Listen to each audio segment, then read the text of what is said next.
pertanyaan saya begini Pak, melihat kearifan lokal ya dan kemampuan dan potensi desa, itu sepertinya kita tidak bisa bermain-main atau bereksperimen dengan kepemimpinan di desa, karena inilah kader-kader yang akan menjadi pemimpin nasional nanti.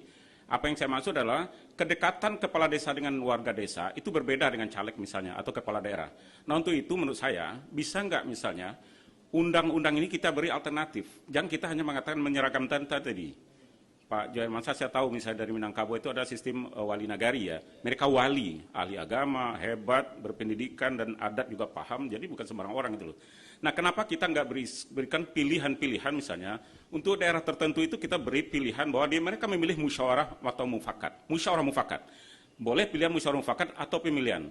Karena kalau kohesi sosialnya yang kuat, mereka akan cenderung musyawarah mufakat. Bibit bobot orang pemimpin di sana itu orang tahu semua. Rasanya tidak akan mungkin orang yang tidak mampu untuk maju di sana. Agamanya juga dites biasanya misalnya. Nah, sehingga dengan dua pilihan ini, Bali misalnya karakter sendiri, misalnya Minangkabau, Sumatera Barat, atau Nias dan sebagainya, mereka punya pilihan-pilihan. Sehingga ini jauh menghemat biaya, menghindari perpecahan, karena kuatnya kohesi sosialnya tadi. Jadi ini berisiko menurut saya. Bisa nggak hal ini dimungkinkan gitu dalam undang-undang ini? Jadi kita ada punya semacam pilihan. Yang kedua, bagaimana strategi kita untuk memisahkan antara pilwana, pemilihan wali nagari atau kepala desa ini dengan unsur politik? Tadi Pak Awe mengatakan ya setiap keputusan DPR ini politis. Artinya RU desa juga politis. Nah, kepala desa kita sulit dihindari untuk tidak berpolitik. Makanya saya ingin tadi memberi dua pilihan misalnya. Sehingga kalau dengan musyawarah mufakat, orang desanya, orang nagarinya bisa sepakat mengikat aturan di dalamnya bahwa dia tidak boleh berpolitik atau tidak dalam anggota atau kepengurusan partai politik. Sementara kalau standar kita RU desa yang kita lihat sekarang, saya nggak bisa mengatakan bahwa mereka tidak akan berpolitik. Buktinya mereka demo-demo itu juga bagian dari politik.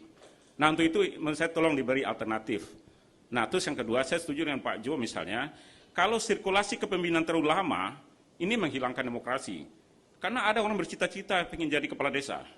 Ada, dia hanya tinggal di desa, dia komitmen, mungkin dia keturunan kepala desa juga. Nah, artinya kalau misalnya kita samakan saja dengan presiden misalnya, ya 5 tahun misalnya, saya lebih setuju begitu. Karena asumsi orang, 2 periode itu efektif. Dan itu lebih melihat bagaimana demokrasi itu akan berkembang. Dan dia bersiap-siap untuk 5 tahun, jadi hati-hati. Kalau dia berhasil, dia akan dipilih lagi, kalau tidak, ya tahu diri untuk mundur. Itu aja Pak, makasih.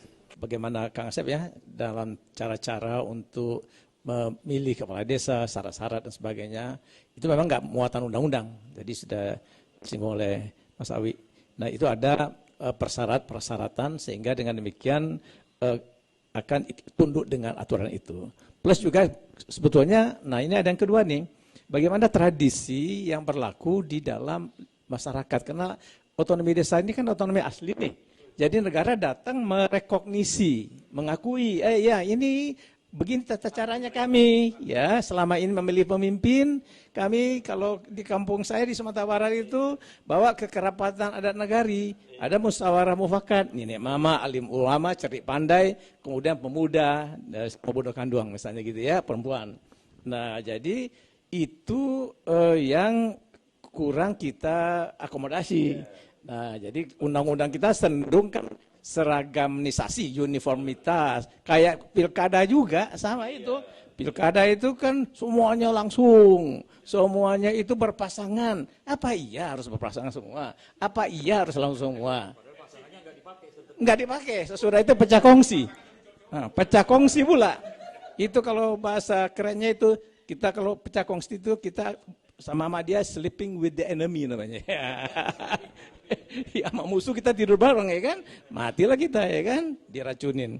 Nah jadi saya juga saran nih baiknya Mas Awi, Bang Dhani, itu buka 2 pintu, kayak model konstitusi. Undang-undang dasar kan gubernur, bupati, wali kota dipilih secara demokratis. Nah jadi ada 2 pintu. Daerah-daerah atau desa-desa yang kuat adat dan tradisi masih hidup ya, sepanjang masih berlaku cara pemilihan pimpinan pemerintahannya, maka ikut tradisi itu. Nah pengaturannya nanti di mana teknis itu sesuai dengan daerah masing-masing, kan nggak bisa kita ngatur nasional. Nah tapi yang tidak ada lagi maka berlaku aturan undang-undang secara nasional, yaitu langsung. Nah, oke. Yang bukan pengaturan teknisnya di mana? Sebetulnya sudah ada tradisi kita dulu di Undang-Undang 2299, pengaturan-pengaturan yang menyangkut dengan soal-soal otonomi asli ada di dalam peraturan daerah kabupaten masing-masing. Karena yang tahu, yang cocok keadaan masing-masing itu adalah kabupaten. Jadi Kabupaten Agam misalnya, mungkin Kabupaten Sulawesi Selatan kalau di kampung saya, dan lain-lain tempat, maka itu dia bikin perda. Kami di sini yang memilih caranya gini, dengan musyawarah mufakat, melalui lembaga kerapatan yang disebut dengan kerapatan adat nagari. Monggo, gitu ya, negara mengakui sebagai rekognisi. Sehingga juga beragam Indonesia ini, nggak bisa Indonesia yang gede kayak gini sama Merauke, kita taruh Indonesia ini satu di Sabang itu di London, yang sementara Papua itu ada di Istanbul, Turki kan, nah, gede banget, nggak bisa juga main seragam-seragaman. Mungkin akan lebih baik kita mengadopsi pola-pola seperti itu. Nah ini ada juga ruang, jadi ini bisa men-trigger nih, RU-nya kawan-kawan Dewan untuk pemerintah menjadi berpikir berkali-kali lagi apa yang harus dibetulin lagi, diperbaiki dari desa kita untuk keserahnya rakyat desa. Gitu Bang. Oke. Tepuk tangan semuanya.